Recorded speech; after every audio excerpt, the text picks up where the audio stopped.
A critically endangered whale gets a trifecta of good news. The number of North Atlantic right whales has climbed somewhat, continuing a recent good trend that has researchers cautiously optimistic about the critically endangered species.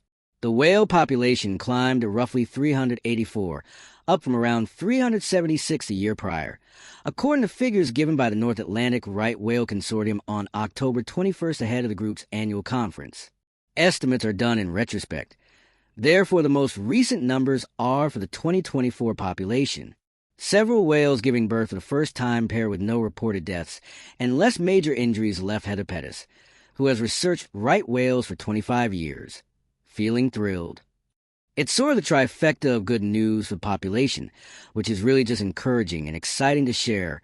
Pettis chaired the consortium and a senior scientist in the New England Aquarium's Anderson Cabot Center, told USA Today. Right whales were heavily hunted until the 1960s, when the International Whaling Commission moved to outlaw commercial whaling and came on the endangered species list in 1970. They're named right whales because whalers once regarded them the right whale because they were easy to hunt and floated after being killed. The whale population surged to an estimated maximum of 481 in 2011, but shortly suffered another dramatic decrease, plummeting to an estimate of fewer than 350 whales in 2020.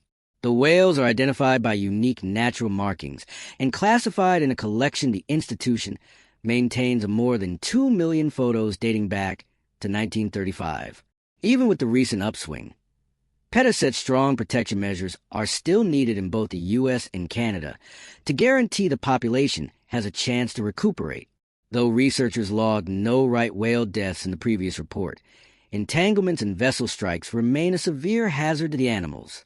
They're definitely not out of the woods, Pettis remarked. We're talking about a population of 384 animals. It's still extremely little. They're incredibly susceptible. Researchers identified only one whale with new injuries due to entanglement, but caution more could be detected in the remaining months of the year. Detecting entanglements is challenging, as it requires two things to align: people to be looking and whales to be present in those times and locations where they're looking.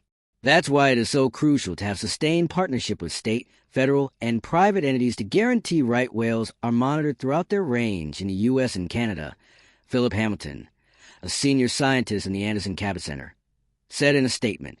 Meanwhile, the amount of calves born has trailed behind what experts planned. The experts stated whales gave birth to 11 calves in the past season, including 4 first-time mothers. Some experts have calculated it would take around 40 new calves a year and fewer than one human-related mortality for the endangered right whale to rebound. Pettis said the real problem is what percentage of the female population is reproducing. She said some of the 72 reproductive-age females in the colony have been giving birth later in life than predicted, and researchers are eager to see more of the younger animals have offspring. Pregnant right whales are revving up for their annual migration from waters between New England and Nova Scotia to the waters near Georgia and Florida, where they give birth each winter.